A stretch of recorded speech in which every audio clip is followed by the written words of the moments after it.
I've been a boxer for 11 years, and in this sport you're always learning new things and adding new tricks to your style.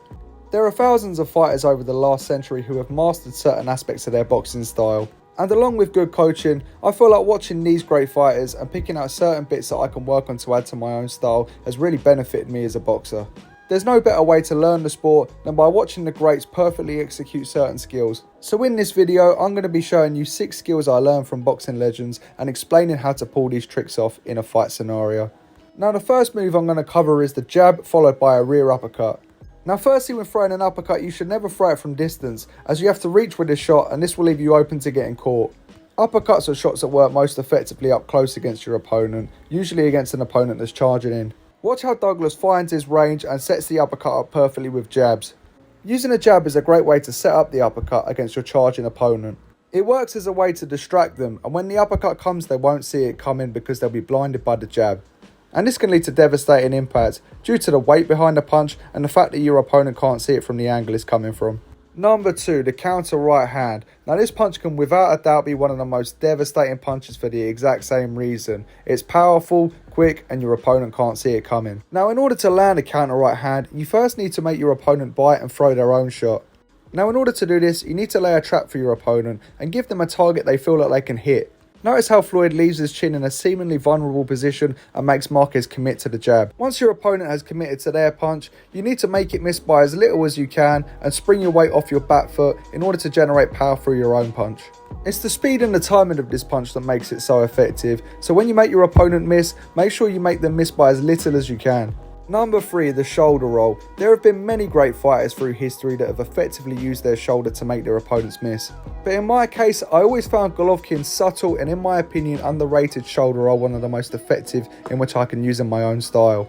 Tucking your chin behind your shoulder and twisting your body can get you out of situations that might otherwise be dangerous. It's a skill that when you're using, you have to trust your instinct and it takes a while to get used to. But ultimately, when you learn how to anticipate what shots are coming and you twist your body in the right way, shots will glide off your shoulders and off of your back. Number 4, landing body shots. Body shots are my favourite shots to throw in a fight, and I feel like they're massively underused in boxing today. Working to the body can not only chip away at your opponent, but can also change the course of a fight in a split second. But like any punch, the skill behind landing body shots is the way in which you set them up. You need to divert your opponent's attention away from the body shot, otherwise they'll just block it with their elbow. In order to do this, I found great success using setup shots. Setup shots are small taps that you place elsewhere to distract your opponent from the area you want to land. Setup shots don't necessarily need to carry any power, but they just need to be quickly followed up by the powerful shot that's hitting the target. The idea being that in that split second, your opponent will subconsciously protect himself from the setup shot and leave themselves vulnerable elsewhere. And body shots don't need to be powerful in order to be effective, just well placed against an unsuspecting opponent. Number 5, shifting. Shifting is a form of footwork that was effectively used by Jack Dempsey in the 1920s.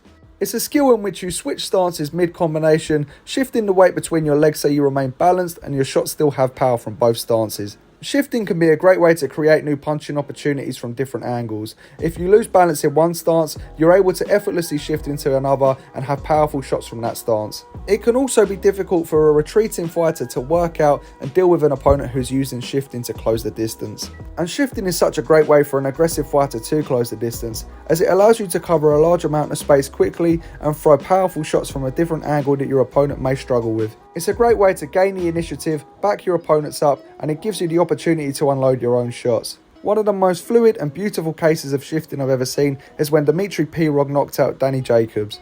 Number 6, pivots. Pivoting is a great way to remain in control, create new angles for punching opportunities, and escape dangerous situations. You should never stand still in the boxing ring, and constantly moving will make the fight a lot easier for you and much more difficult for your opponent. But you don't want to be too far away from your opponent and lose that control, so pivoting is a great way to escape danger and put your opponent in a vulnerable position. In order to do this, you simply load the weight on your front leg and twist your body to a 90-degree angle. This way you're still in control as you've escaped the danger and you're still in your stance against your opponent who's yet to adjust and is now in a vulnerable position. And that's all for this video. If you enjoyed the content, make sure to like, comment and subscribe, and follow me on both TikTok and Instagram.